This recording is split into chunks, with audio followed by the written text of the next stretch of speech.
Hi, my name is Esperanza, and I'm going to be talking about Chapter 7 of our textbook, which talks about friendships. And I first wanted to talk about what friends are, what's considered a friend, and the definition of friendships. So, friendships are not the same as intimate relationships. You may like your friend, you might love them, but you're not in love with them. Like, you wouldn't want to date your best friend or your friend. Relationships are built off of more complex feelings and characteristics, but there are some that interlap with one another.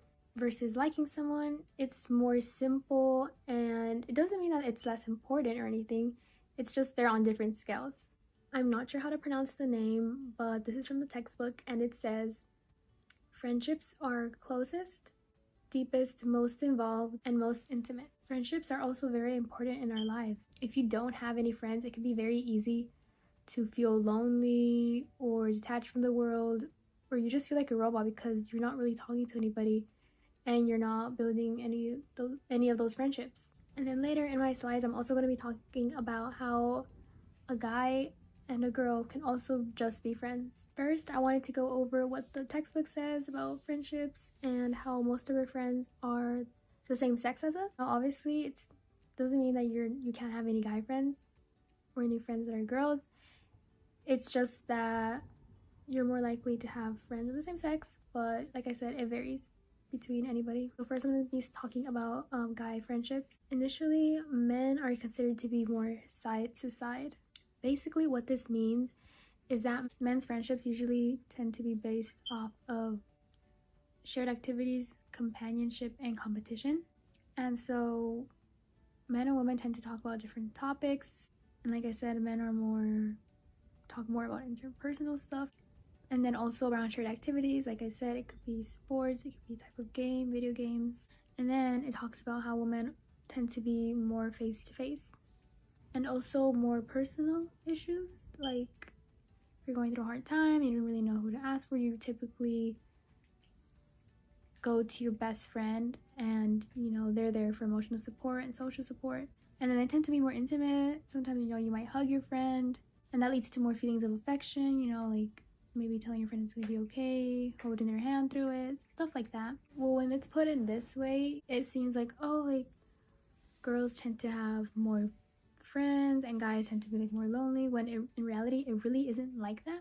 Men and women are both capable of having as many friends as they want, and it does not mean that women can get friends easily, or that men struggle to, because they can both have the same amount of friends. And men are also very capable of having close friends. And of course, times are changing. Society is more accepting of it now. So these differences are just, they're changing. They're not always going to stay like this. And yeah. And then in the textbook, it actually did say that men and women can just be friends. Because I know there's sometimes a little bit of controversy. Like, if you see a guy and girl hanging out a lot, you might think, oh, they're dating. But it doesn't always mean that. It could just mean that they're friends. And the reasoning behind this is because sometimes men tend to be more expressive and more open to their women friends. But then obviously there can also be that question of like, okay, well, where is the line drawn where we're just friends and then where we're something exclusive? And it can be hard for people to try to figure out that new territory, but that's like something to figure out and talk about with the other person, obviously. Another interesting topic that I wanted to bring up that the book mentions is whether a pet can be considered a best friend. Obviously, pets are, animals that we love very dearly, and we have an emotional attachment to them.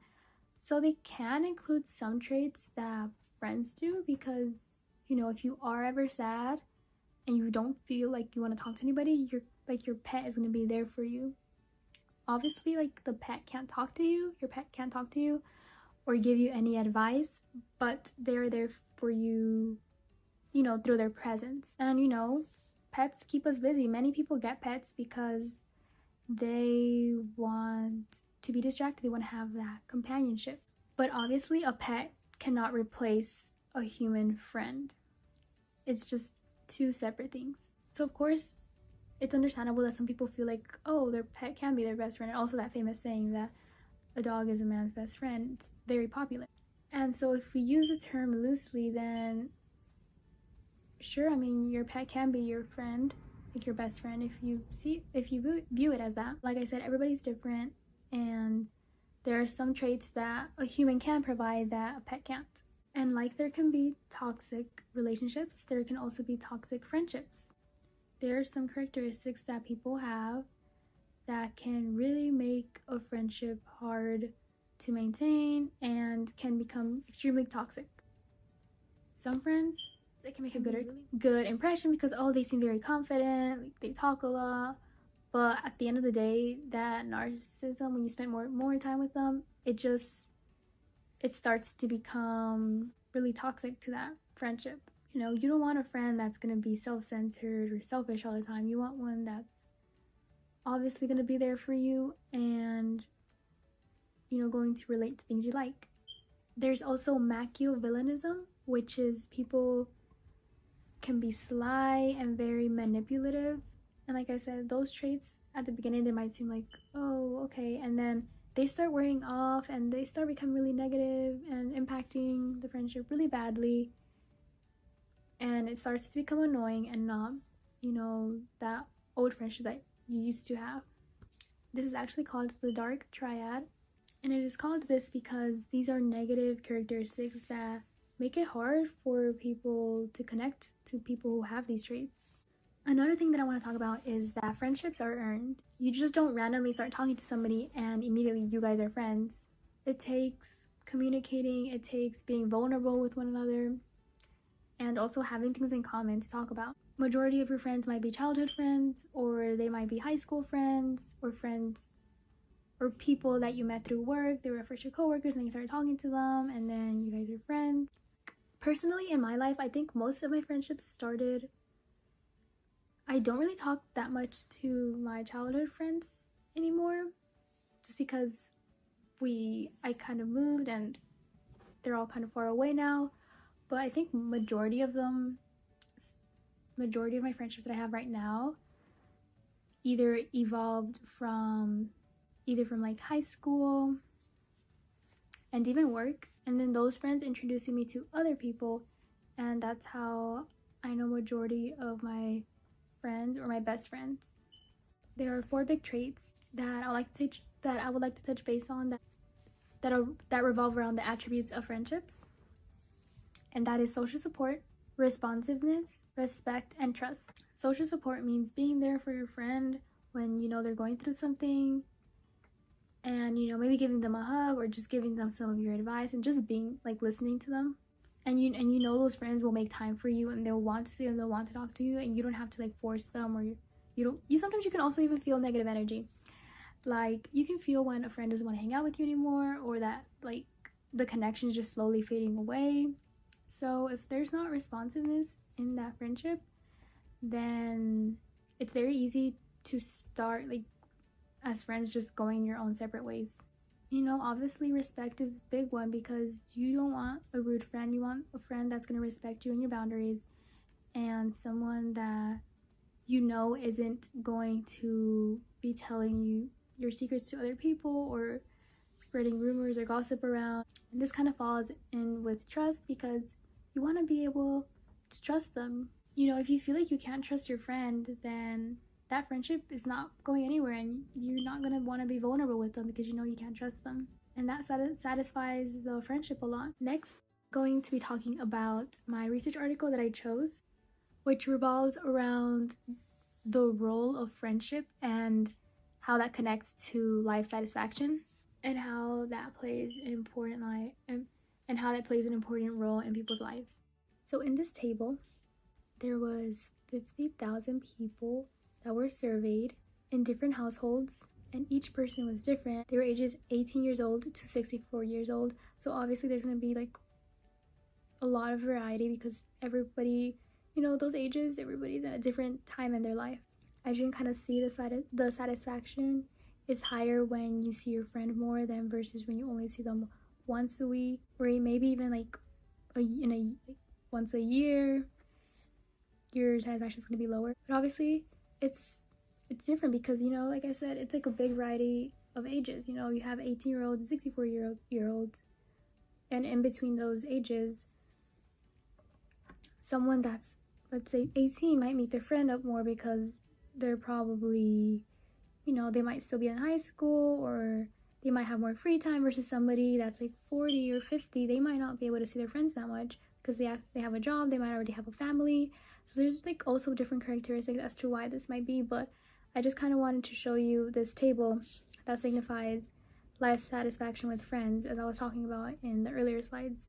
And then I wanted to include an example of a connection in not really real life, but in a TV show. And I wanted to include TV show The Office. I don't know if everybody has seen that show or not, but I wanted to include one that at least I hope some people have seen.